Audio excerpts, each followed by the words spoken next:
Thousands of Utah families learned tonight students in one school district will partially return to remote learning. Why the district says this move is crucial to help overwhelmed teachers. Human remains are discovered during the search for Brian Laundrie. There are some missing pieces to this investigation. Why it could mean Gabby Petito's family will not get justice in her death. Changes are coming. I'll let you know how warm we'll get ahead of our next storm, the timing and the impacts for your weekend plans. Her life was taken when a suspected drunk driver running from police slammed into her car. The tragedy is astounding. Why her grieving husband says this tragedy should never have happened. The Utah Jazz and thousands of fans return to the Vivint Arena tonight. The opening day party, the hope for a winning season, and how businesses are cashing in. Live from Utah's news leader, Fox 13 News at 9 starts right now. New tonight, a big announcement impacting tens of thousands of students and their families in the Canyon School District. That district is bringing back remote learning on Fridays because it says teachers are simply burned out. Parents were notified this afternoon in an email and recorded phone message. The district will have 6 remote learning Fridays, 1 a month through April, starting November 5th. The remaining Friday dates have not yet been released. In the email to parents, the district says in part, quote, similar to last year, teachers are reporting increased rates of exhaustion, stress, and burnout, due in part to staffing shortages, but also to student absenteeism, which requires additional instruction and remediation. I talked with the Canyon School District Public Information Officer, Kirsten Stewart, and Canyon's Education Association President, Krista Pippin tonight. Pippin, who is also a 6th grade social studies teacher, says these Fridays, although just once a month, are a start to fixing a major issue.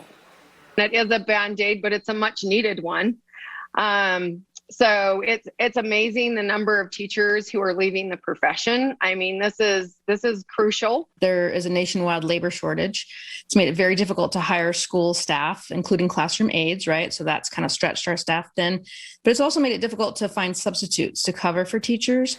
Stewart there also says this move is a rally cry for parents to become more involved in their children's school.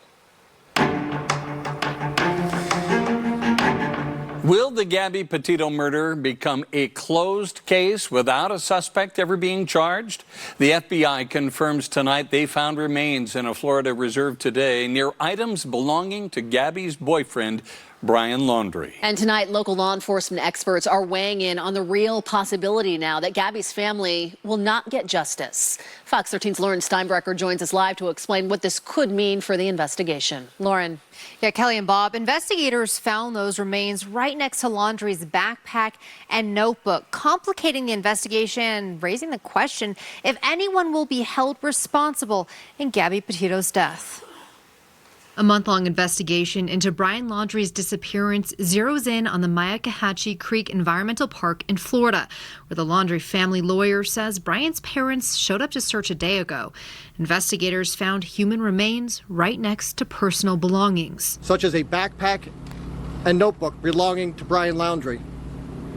These items were found in an area that up until recently have been underwater. It raises the question, what does this mean for the murder investigation of Laundrie's girlfriend, Gabby Petito? She was found strangled to death last month near Grand Teton National Park. I know you have a lot of questions, but we don't have all the answers yet. Will they even be able to get answers if these are indeed Laundrie's remains? That is going to be very difficult without a suspect to then make or identify the path that led to Gabby's death, says Center for Policing Equity VP and former SLC Police Chief Chris Burbank. It does complicate the investigation quite a bit. Up until now, Laundrie was a person of interest in Gabby's death, only wanted on a federal arrest warrant for allegedly illegally using a bank card after her death. If there was probable cause, so enough evidence to demonstrate that he was responsible for Gabby's death, then absolutely they probably would have charged him and held him. And because there wasn't, there are some missing pieces to this investigation. And there may now be even more missing pieces. Burbank indicates that law enforcement will likely need to glue together on their own. If this is in fact the perpetrator of this crime, he held with him all that took place. This may end up meaning no justice for Gabby's family, but as Burbank points out, it doesn't mean no closure. You want to provide a little closure to that family to at least say, this is what we believe happened. Of course, some questions will be with these remains. How long have they been there? When did that person die and how? And I asked Burbank, what about anyone who potentially helped Laundrie in the time between Gabby's death and when he vanished? Burbank believes law enforcement will no doubt explore if anyone helped Laundrie escape, but focus will likely stay on identifying those remains first. Live in studio, Lauren Steinbrecher, Fox 13 News, Utah. Lauren, thank you. The Joseph Smith Memorial Building in downtown Salt Lake City caught fire tonight. It started just before 7:30. Church of Jesus Christ of Latter-day Saints security and sister missionaries were the ones to call 911. A battalion chief immediately called a second alarm once he saw smoke and flames coming from the roof. Other fire engines arrived in a matter of minutes, which makes all the difference in the firefight. So for a historic site in general, we worry about the building construction. Some of those are heavy timber. We can have higher fuel loads. Depends on the structure. These have been retrofitted, so they're a little bit more safe. They have building systems to assist with firefighting, but some of the old buildings here downtown do not have those. Crews got the fire under control in less than 30 minutes. It is not known quite yet how much damage was done or what caught fire. An investigation is underway. The Utah County Sheriff's Office needs your help tonight to get an alleged drug dealer from Orem off the streets. Deputies are looking for this man, 49-year-old Kevin Lynn Larson. He has reportedly been arrested several times, and every time he bails out of jail and goes back to dealing drugs. When detectives searched his home 2 days ago, they found various drugs like heroin, meth, and fentanyl. If you have any information that can help lead to Larson's capture, call the Utah County Sheriff's Office. Thousands of Utah Jazz fans are inside Vivint Arena right now, hoping to start the season with a win against the Oklahoma City Thunder. And new COVID-19 protocols are in place this season. I think the fans are liking the score so far. Fox 13's Emily Tenser is live right outside the Vivint Arena with how fans are feeling. Hi, Emily. Hi, opening day last year was a completely different vibe. Only 10% of fans in the stands, but tonight it's a full house, and people tell me the energy here feels like a playoff game. Come on, give it up! It's the opening game for the Utah Jazz, and what better way to launch a successful season than with a party? Just enjoying the Jazz, excited for a good season. Fans flood the Vivint Arena, dancing, smiling, getting hyped off of hope for a good year. So we fly out of St. George, Utah, fly up to the game, watch the game, and then fly home tomorrow and work. Vaccination card, negative test. Oh, thank you. Perfect. Thank you, sir. Fans are required to show proof of vaccination or negative COVID tests taken within 72 hours of the game. Peek at that. Thank you, guys. Thank you. Enjoy the game. Thank you. The extra step of COVID protocols doesn't faze fans. They're more focused on having a good time. It's awesome. Like, the band sounds great. I had some food truck food. It was really good, so. Inside the Silver Moon Taqueria food truck, Clayton Greenhall grew up going to Jazz games as a kid. Now he's here working, but still cheering them on. And it's a great environment to be a part of, and we love it. You want whipped cream on that? Even restaurants blocks away. What can I do for you? Like Cheddar Burger in the Gateway Mall, see the energy and the business. It's also nice to look at the tips at the end of the day, but it's really fun to just see everybody who's coming out to support their team. All right, let's bring back ISIS. Other teams take note. Jazz fans are ready for their team to go all the way. I'm hoping for a better outcome. I want to go to a finals game really bad, so I'm hoping to get to the final. The Jazz announced today that they're continuing their scholarship program. That means for every win this season, they'll award a scholarship to one undergrad student here at a Utah college. And judging by the score right now, it looks like one college student might win one tonight. Reporting live outside Vivint Arena, Emily Tenser, Fox 13 News, Utah. What an exciting time down at Vivint Arena. Looks like so much fun. They've got a great night for a party outside, Allison. Oh my goodness, yes, great weather tomorrow, great weather on Friday. Ahead of some changes for this upcoming weekend, but right now it's still about 50 degrees here in Salt Lake City. Our wind is very light out of the west right now, so we're tracking warm temperatures for tomorrow. Right now, 54 in Draper, 48 for Lehigh, 54 for Farmington, 43 in Tooele, right at freezing for Alta, and for St. George, about double that at 61 degrees. So we have mostly cloudy sky here across the state to partly cloudy sky depending on where you are. It's actually quite a bit clear from Richfield down through Washington County west of I-15, but overall expecting a few clouds this evening. Very dry conditions for the most part through Thursday at 9 a.m. So overnight temperatures will be about 40 to 45 when you first wake up for Ogden, Salt Lake, Provo, low 40s for Provo, upper 30s for Logan tomorrow morning. And then we're going to have some nice temperatures for our afternoon tomorrow and our afternoon on Friday. And that's all ahead of some changes for this upcoming weekend. The atmospheric river makes a comeback, brings a lot of rain to the region towards the middle to end of our 7-day forecast. I'm tracking those storms. I'll have the timing and the impacts coming up later in the hour. Coming up on Fox 13 News at 9. She was the best mother a family could ask for. The life of a Salt Lake area bakery owner beloved by her community is tragically cut short by a suspected drunk driver. Fox 13 News speaks with her husband as he struggles to heal. To stop gun crime, Salt Lake County prosecutors will not accept plea deals for anyone who used one in a violent crime. But will it work?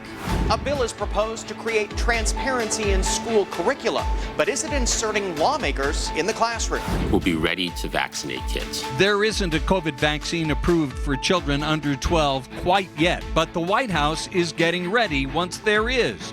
What you can expect here in Utah. A Salt Lake City family is still heartbroken tonight. They're trying to process the death of Tivu Mims. Investigators say her car was hit during a high-speed police chase on Saturday. Fox 13's John Franke spoke with T's husband, who believes this crash should not have happened. The future was so bright for her. But in the flash of an instant, Tivu Mims' future was lost. It's my understanding this does not happen very often at all. And I just know that we are incredibly upset. Police say T was an innocent bystander Saturday when she was hit by a suspected drunk driver who was speeding, trying to get away from North Salt Lake police. Anywhere in Salt Lake City, I don't care if it's here where I live or in Rose Park where this happened, it should not have happened. Her husband Tripp is struggling to understand why that chase continued in a neighborhood. It is just an absolute loss. The Salt Lake City Police Department is the outside agency investigating this incident involving North Salt Lake PD. As that work continues, Tripp is remembering the good times. It was a great 10 years that we had together. T's light. I was the luckiest one because we got to see that every day. And her work in the community. She just fought for people like you wouldn't believe. During the pandemic, Tripp and T built a baking business. Every time we have expanded, she made it such a point to include as many people as possible. A business Tripp believes flourished because of what T brought to the table. I always joked with her and told her, you might think of yourself just as the bread lady selling bread, but at these pop-ups, people are coming to meet and talk to you, and bread is secondary. Now there's a void. She outwardly was just beautiful, naturally beautiful. A family has lost a wife, mother, daughter, and sister. Healing is a lifelong process and will always be there. And they may never understand why. There's some things that maybe I don't want to know. This memorial is taking shape near the intersection where T was hit. As for her family, Tripp says he will continue their baking business and everything he bakes will be for T. In Salt Lake City, John Franke, Fox 13 News, Utah. Top law enforcement leaders in Salt Lake County want to tackle gun violence. They're now warning that they will no longer accept plea deals for anyone who uses a gun in a crime. Fox 13's Haley Higgins reports on the decision to aggressively prosecute crimes involving guns. A midday shooting at Liberty Park on Wednesday. 2 people in custody in the back of a police car. No one hurt. We have recovered a firearm. This investigation is ongoing. The shooting comes shortly after Salt Lake County's top law enforcement leaders held a press conference about gun crimes. To those going forward who are going to engage in gun violence and the commission of a crime, you are put on notice. Salt Lake County District Attorney Sim Gill says his office will no longer accept plea deals for anyone who used a gun in a crime. They won't ask for a reduced sentence either. Our message is that if you're going to engage this, we will come after you. They're going to come after you. We're going to come after you. And we will aggressively file and prosecute those cases. The move comes as violent crime continues to rise in Utah. In Salt Lake County, the number of homicides and attempted homicides are close to eclipsing last year's rates, with 2.5 months left in the year. 66% of the time, guns were used. This has to stop at some point. We can't continue at this pace. Our trend is going high. It's going to continue to rise if we don't step in and do something. So far this year in Salt Lake City, officers have submitted nearly 500 guns into evidence. Law enforcement says the majority of guns on the street were either stolen from cars or homes. Many of these individuals don't have a violent criminal history. So what does that tell you? That means that they are finding guns that are available to them and they're using them. In Utah last year, a record number of people bought firearms. More guns mean more opportunities for theft, according to Gill, who hopes stronger prosecution will stop crime. In Salt Lake City, Haley Higgins, Fox 13 News, Utah. Well, it was a nice day today. Hopefully you got a chance to get outside and enjoy it. It's still pretty pleasant at 50 degrees just about here in Salt Lake City. We have full visibility and also calm wind. A live look from our Tribune camera downtown. We do have things a little busy out there just because of the Jazz game tonight, but we've got some very nice weather on tap for people leaving the game and into tomorrow. If you didn't get a chance to go out for a walk today, promise me that you will either tomorrow or Friday. We'll have some cooler, wet weather returning this upcoming weekend, and a weak storm on Saturday lends way for a bigger storm late in the weekend, and that's when we're going to be talking about our atmospheric river bringing quite a bit of precipitation across the region.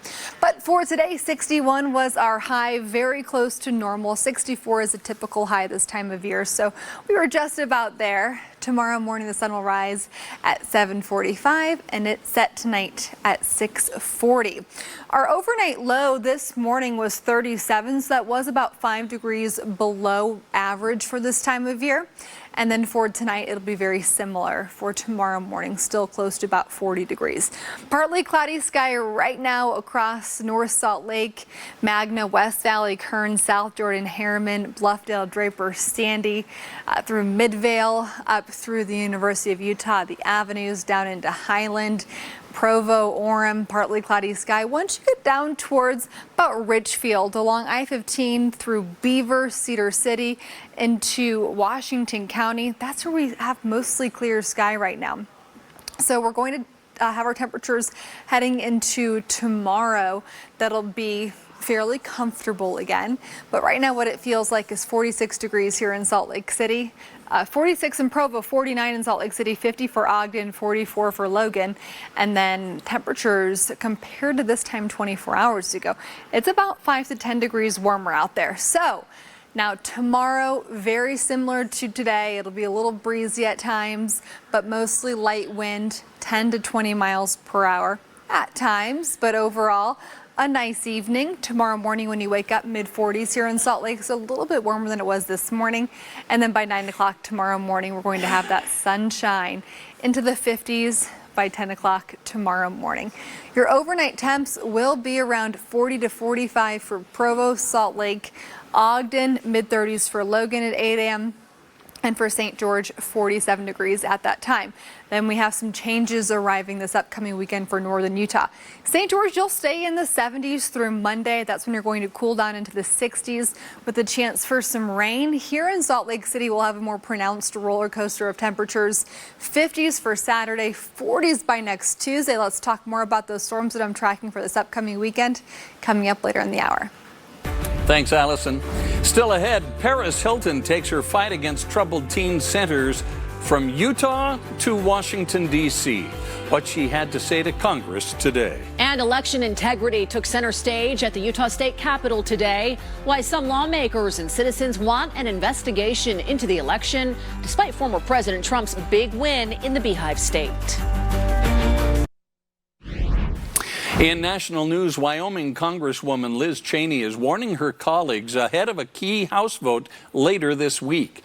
The January 6th committee recommended a criminal contempt charge against Steve Bannon last night. In many nations, democracy has failed because those with authority would not act to protect it, because they sat in silence.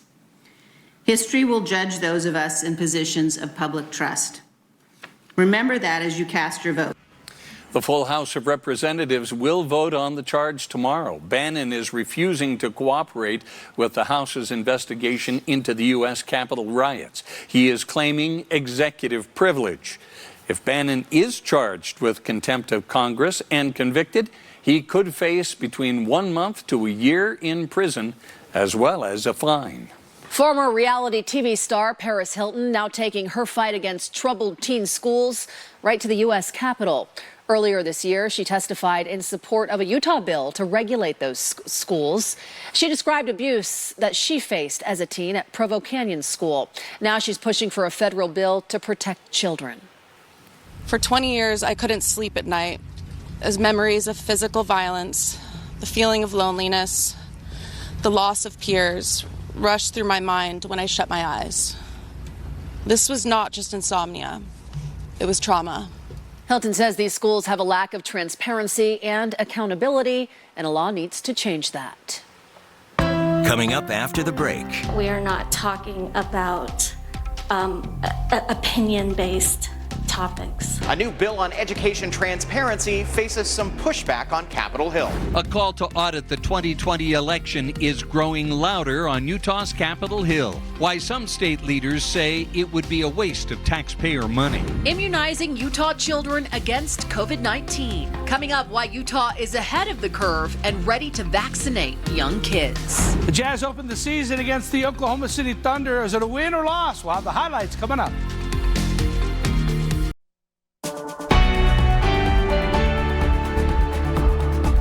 An education transparency bill is facing some difficulty on Utah's Capitol Hill. The bill's sponsor says he's trying to keep parents informed about what's being taught in classrooms. But as Fox 13's Ben Winslow reports, there are some questions whether the legislature is inserting itself into the education process. You got strong opinions on both sides about what should be included in curriculum and what shouldn't. Senator Lincoln Fillmore is proposing legislation he says will make what's taught in classrooms more transparent. So that if there are controversial topics, controversial content in curriculum resources, that parents know about that and have an opportunity to voice that at the front end rather than at the back end. He's also considering prohibiting schools, districts, and employees from forcing a student to agree with a particular point of view on what he's termed currently controversial political or social topics. So I did get many emails on this.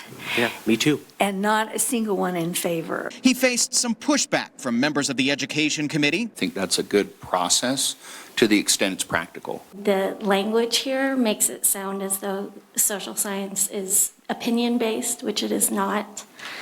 And so I think we need to be careful that when we talk about the science, that we are not talking about opinion-based topics. In talking about current events or U.S. history, there's a lot of issues where opinion can come in about whether something was good or bad, even though the fact of it was historical.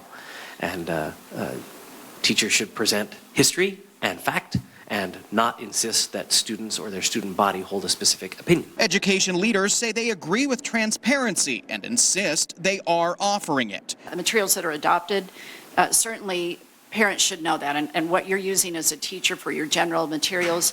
We have Canvas, we have all sorts of things that we've been using that make it very easy to make that transparent. As a committee, I would just urge you to focus on what problem it is that we are looking to solve. Parents who testified were divided. We're not seeing the transparency that a lot of professionals are claiming exists within the system. and that's a concern. I just want to make sure that our educators who are overwhelmed and overburdened, that we don't add another thing for them to do. In the end, the senator agreed to form a working group made up of parents, educators, and lawmakers to discuss the issue further. A bill could come back later this year. I just want to make sure that education continues to be a partnership between educators and parents, and that as school districts are deciding what curriculum resources, what textbooks, what online resources are going to be available and used inside classrooms, that parents have the chance to comment on those and be involved in the selection process. On the Hill, Ben Winslow, Fox 13 News, Utah. Election integrity was also a hot topic at the Utah State Capitol today. Even though former President Donald Trump won Utah in 2020, Fox 13's Eliana Sheriff reports some people want an independent investigation into every vote cast in that election. Every election should be audited. On the steps of the Capitol. The truth doesn't mind an audit. So if they're eager to get to the truth, they'll be all in. And inside the House building, this group of people and some Utah lawmakers are calling for an audit of the 2020 election. I mean, if we didn't learn from the general election that mail-in ballots are a horrible idea, then I don't know what it's going to take for the American people to wake up. Oftentimes some people will come up to me and say, well, why do you care? Trump won in Utah. Why do you care? And for me, it goes much, much deeper than Donald J. Trump. There are three main things Representative Christiansen is fighting for, and they're on that sign behind me. Independent audits, no mail-in ballots, and no more voting machines. Representative Christiansen has been critical of vote by mail, even though it is very popular here in Utah. Some other states have already conducted audits, like Arizona, costing that state an estimated $6 to $8 million. Utah's own governor has been critical of an election audit, saying in December it would be, quote, a waste of taxpayer money. In the hearing, Lieutenant Governor Henderson said Utah has extremely secure elections using safeguards like Utah Real ID, public audits, not connecting any equipment to the internet, and secure drop boxes. I fear the talk that has been circulating is serving to deliberately undermine voter confidence. And it concerns me greatly because it becomes a threat to our democracy. Eliana Sheriff, Fox 13 News, Utah. After a nearly 3-hour hearing, the legislature's Judiciary Committee took no action, moving on through their agenda. It does remain unclear tonight if any legislation will actually emerge from the hearing. An assault with a weapon, 5222 South Autumn Park Drive. This will be a gunshot wound. This will likely be related to the domestic that was holding a wound to the head. Tonight, we're hearing the police dispatch recordings as officers responded to the murder of Gabby Ramos, a popular Spanish radio DJ. Taylorsville police believe her ex-boyfriend, Manuel Perea, shot and killed her Saturday night. He is still at large. Police say he was last seen in a 2000 Chevy full-size extended cab pickup with Utah license plate U405MN. If you see him, do not approach him. Just call 911.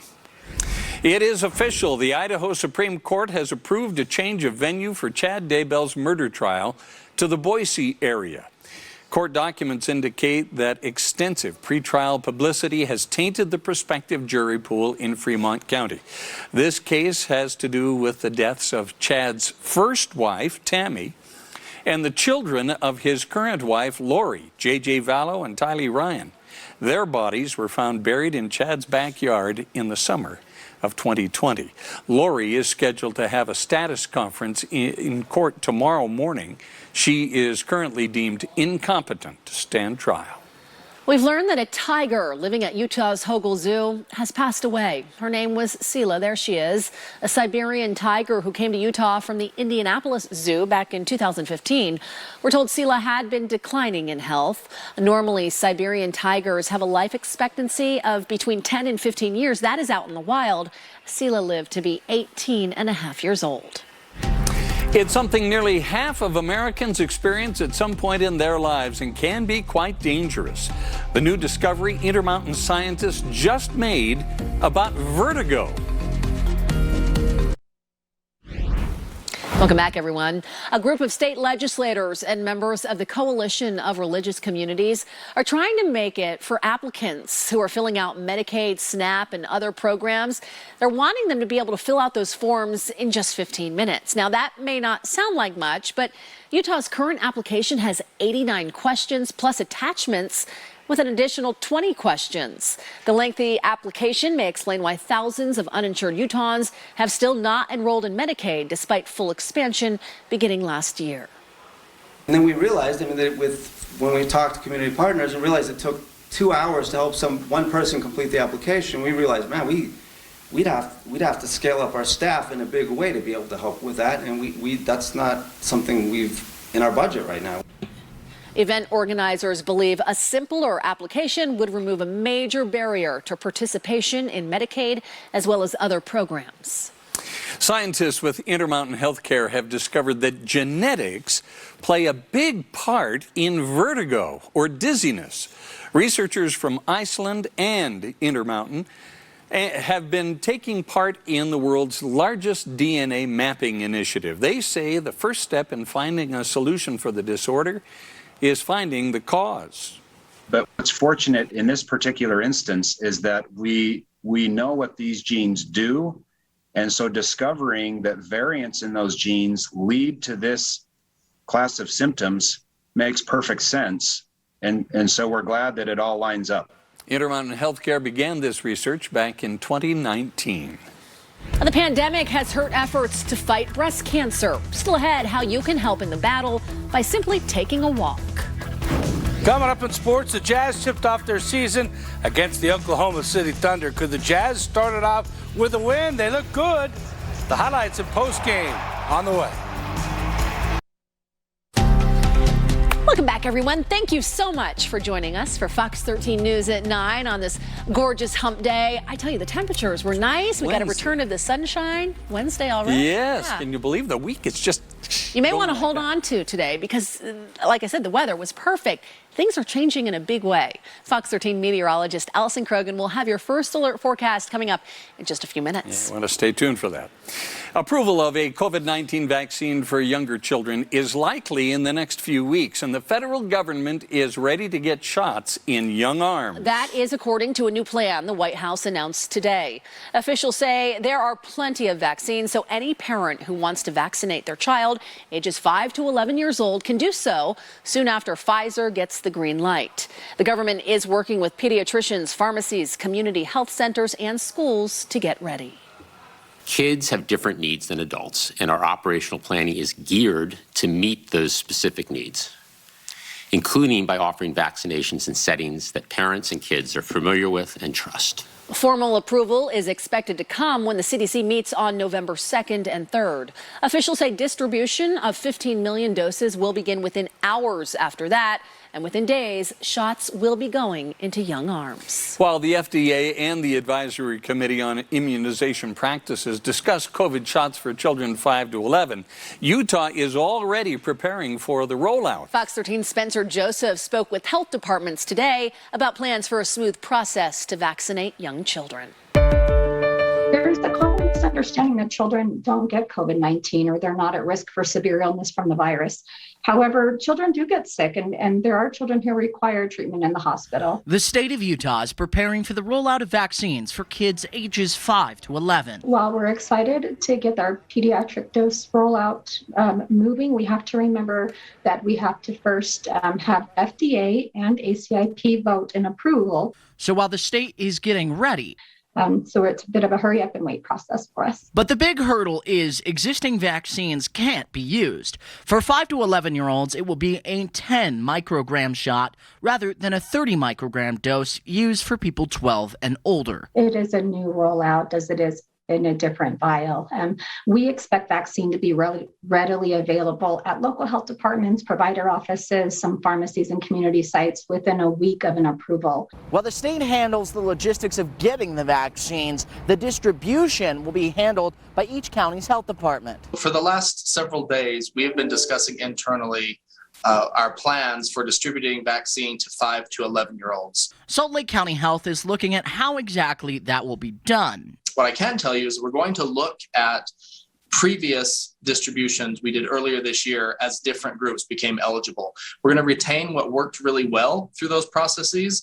And for the things that didn't go quite as well as they could have, we're going to look at new ways of doing them. But a lot is still up in the air. There's just a lot of unknowns. So I don't want to make too many predictions or promises because it is inevitable to change. But for both the state and Salt Lake County, they're stressing the importance that once it's ready to vaccinate kids. So they're an especially important group for us here in Salt Lake County to help us reach that herd immunity. There's still so much we don't know about how COVID-19 will continue to impact children long term. But with your children's safety being of paramount importance, the big thing is to make sure to ask questions. To reach to their pediatrician or other trusted provider, that's our number one message. They know your child best, so initiate that conversation. Spencer Joseph, Fox 13 News, Utah.